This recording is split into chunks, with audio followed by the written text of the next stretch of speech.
नमस्कार दोस्तों। तो ग्रुप डी वालों, आप लोगों के डिमांड पर आप लोगों के लिए लेकर आ चुका है new technical classes all subject topic wise syllabus.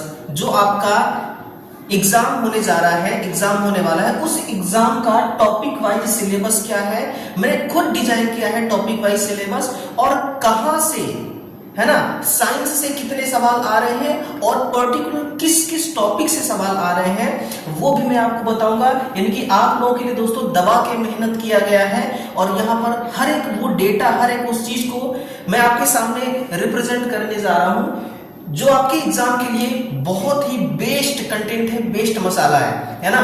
तो जैसा कि थोड़ा सा आवाज में दोस्तों रिकॉर्ड सही से नहीं हो पा रही है, तो थोड़ा सा आप कंप्रोमाइज कीजिएगा मेरे साथ। बाकी जो मैं देने जा रहा हूं आपको, ये वाकई में नेक्स्ट लेवल का है ना। सब कुछ हम देखेंगे, मैथमेटिक्स, रीजनिंग क्या है, कैसे पूछे जा रहे हैं, करंट अफेयर, स्टैटिक, जीके वगैरह, है ना। और जीके जीएस का क्या रोल है यहाँ पर, साइंस का क्या रोल है यहाँ पर। इसके अलावा हम ये भी देखेंगे कि भाई जो आपका एग्जाम होगा वो एग्जाम कब तक एग्जाम होने की पॉसिबिलिटी है। तो आप लोगों के लिए ये जो कंटेंट है ये ज्यादा मैटर करता है, ये ज्यादा महत्वपूर्ण है और आवाज भी ठीक ठाक सुनाई दे रहा है ना, इतना भी ज्यादा खराब नहीं है। तो ग्रुप डी वालों के लिए सबसे पहले मैं यही कहना चाहूंगा कि भाई अब फॉर्म अप्लाई करने का डेट भी करीब ज्यादा बचा नहीं है ना। शायद तक मेरे हिसाब से 22 फरवरी है ना लास्ट इसका डेट है। इसके बाद मॉडिफिकेशन के लिए विंडो जो है ओपन हो जाएगी। तो 22 तक आप फॉर्म को अप्लाई कर पाएंगे, तो आप अप्लाई जरूर करिएगा। क्योंकि रेलवे इस बार देखिए अपना ऐसे कैंडिडेट जो रेलवे में अप्रेंटिसशिप किया हुआ है ना, जिन्होंने रेलवे में ही अप्रेंटिसशिप किया हुआ है, उन सभी को भी रेलवे मौका दे दिया है। अब फॉर्म अप्लाई कर सकते हैं आप भी, 10th प्लस अप्रेंटिसशिप। तो आप भी फॉर्म को भरिएगा, बाकी बहुत अच्छी वैकेंसी है। देखिए चलिए अब लौटते हैं अपने सिलेबस की तरफ। क्या है सिलेबस का सिनेरियो और क्या मैंने आप लोगों के लिए लेकर के आया है। तो अगर हम देखें यहाँ पर, तो हमें जो सीबीटी आपका होगा, है ना, सीबीटी जो आपका होगा, उस सीबीटी में क्या पूछा जाएगा। बेसिकली यहाँ पर कहा जा रहा है कि हम जनरल साइंस पूछेंगे। अब जनरल साइंस के भी, है ना, अलग अलग पार्ट है। जीव विज्ञान अपने आप में है, रसायन विज्ञान अपने आप में है ना। तो इसके 3 पार्ट है। 25 नंबर यहाँ से 25 क्वेश्चन पूछे जा रहे हैं, वो भी निगेटिव मार्क के साथ। मैथमेटिक्स है, कितना बेसिक पढ़ना है आपको, कितना एडवांस पढ़ना है आपको, है ना, ट्रिग्नोमेट्री वगैरह है या फिर इसके अलावा जो अलजेब्रा वगैरह या फिर नहीं है, ये टॉपिक से बाहर है, यहाँ से सवाल आते हैं या नहीं आते, ये भी देखेंगे। और साथ में 25 नंबर यहाँ से आपके कवर होंगे। तो देखिए मैथमेटिक्स के साथ में जनरल इंटेलिजेंस और रीजनिंग का क्या रोल यहाँ पर है ना। क्या आपको कोडिंग, डिकोडिंग वगैरह वगैरह जितने भी होते हैं ना, वो सारे सवाल पूछे जाते हैं। और आगे हम देखने भी जा रहे हैं कि रीजनिंग का क्या यहाँ पर महत्व रहता है। क्योंकि मेरे नजर में तो देखिए वो बंदा पहले से सिलेक्ट हो चुका है जिसको नॉन टेक में अच्छी पकड़ है, जिनका नॉन टेक बेहतर है, वो तो मेरे नजर में सिलेक्टेड कैंडिडेट है। देखिए, है ना।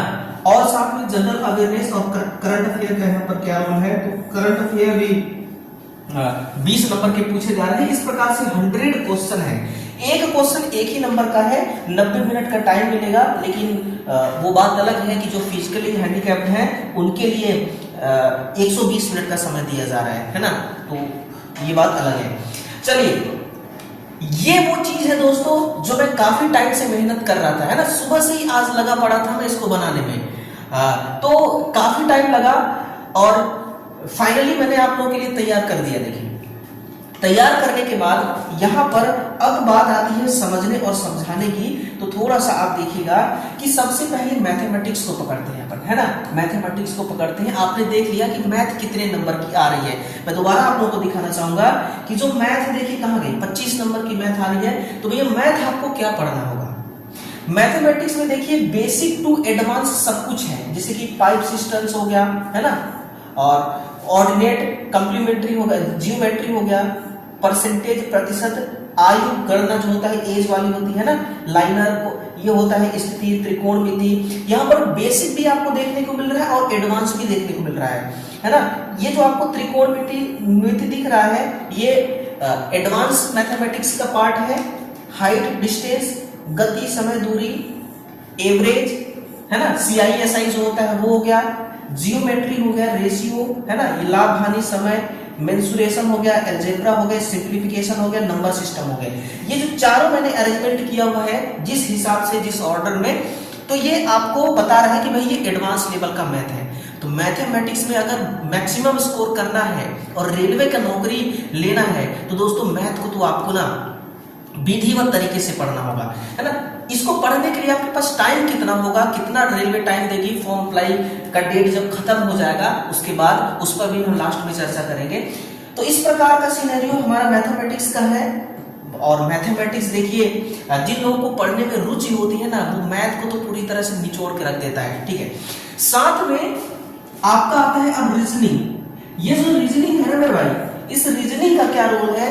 रीजनिंग में जैसे पहेली, बयान और व्यवस्था, बयान और धारणा, बयान और निष्कर्ष, है ना, और गणितीय तर्क, ऑर्डर, रैंकिंग वर्णमाला, नंबर वर्णमाला सीरीज वाली जो होती है ना, और कोडिंग, डिकोडिंग, समता, वेन डायग्राम, DI जो बार, पाइप और लाइन वाली होती है, सिलोजिज्म भी है यहाँ पर, और सिटिंग वाली, अरेंजमेंट, सिटिंग, बैठने की व्यवस्था जो है, और कैलेंडर और घड़ी, ये भी यहाँ पर है ना। तो इस प्रकार से मैंने आपको टॉपिक वाइज बता दिया सब कुछ, एक तरह से देख लीजिए आप, टॉपिक वाइज मैंने आपको सिलेबस बता दिया। और हमारा थंबनेल भी इसी प्रकार से है।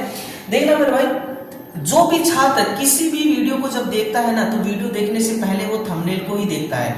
थंबनेल जब उसको संतुष्टि देता है अंदर से कि नहीं, ये जो थंबनेल लगा हुआ है इसके अंदर कुछ ये इंफॉर्मेशन मिल जाएगी, तभी जाकर के वो क्लास को क्लिक करता है।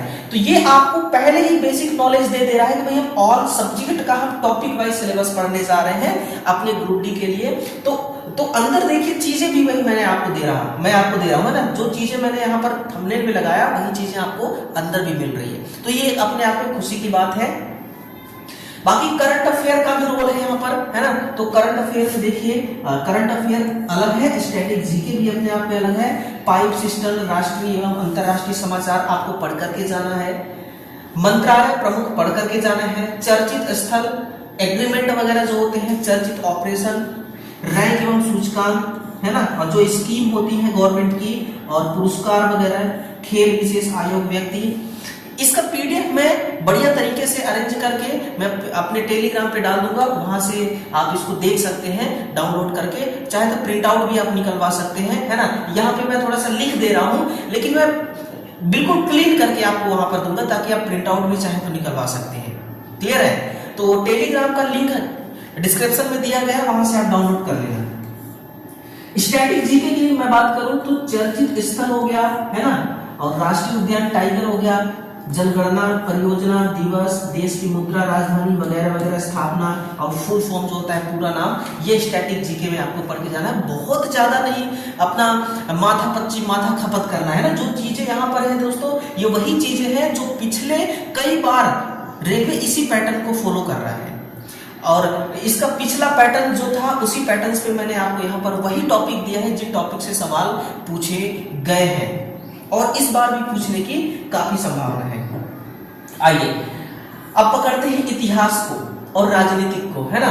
यानी कि हिस्ट्री में देखा जाए तो वैदिक सभ्यता, सिंधु घाटी, ये सब गुप्त वंश वगैरह, दक्षिण भारत, गवर्नर जनरल वायसराय, यूरोपीय कंपनी का जब आगमन हुआ था तब उसके बारे में पढ़ना है ना। उपनाम, नारे, मंदिर निर्माण जो हुआ वो सब कुछ, गांधी युग के बारे में पढ़िएगा, बौद्ध जैन, स्वतंत्रता आंदोलन, शिक्षा का अधिकार, मुगल सराय, है ना, मुगल काल, विजयनगर, प्रमुख पत्र पत्रिकाएं, ये सारे आपका हिस्ट्री में पढ़ के जाना है इसको। और हिस्ट्री भी अपने आप में बहुत बड़ी हिस्ट्री है, लेकिन पूरे हिस्ट्री को नहीं पढ़ना है आपको, केवल इन्हीं हिस्ट्री को आप पढ़ के जाइएगा, टॉपिक कवर हो जाएंगे, सिलेबस आपका कंप्लीट हो जाएगा, है ना। ये और रेलवे आउट ऑफ सिलेबस नहीं जाता है ना, 1% 2% ना कहो, हर डिपार्टमेंट में ऐसा होता है कि आउट ऑफ सिलेबस चला ही जाता है, लेकिन फिर भी चांस बहुत कम है। पॉलिटिक्स को आप अगर पकड़ेंगे तो नागरिकता, भाषा, मौलिक संविधान, संविधान की विशेषता, स्रोत, अनुसूची, है ना, राज्यपाल, विधानसभा, विधानमंडल में शपथ कौन किसको दिलाता है, ये सब कुछ है यहाँ पर, है ना। कौन फांसी की सजा माफ कर सकता है, ये सब पढ़ना है। पंचायती राज, ये सारी चीजें हैं देखिए, है ना। प्रमुख अधिनियम, न्याय, ये सब आपको पॉलिटिक्स में पढ़ करके जाना है, ठीक है ना। बेशक ये रेलवे जो है ये अलग ही अपना एक डिपार्टमेंट है, लेकिन फिर भी आपको पॉलिटिक्स यहाँ से सीख के जाना है, ठीक है।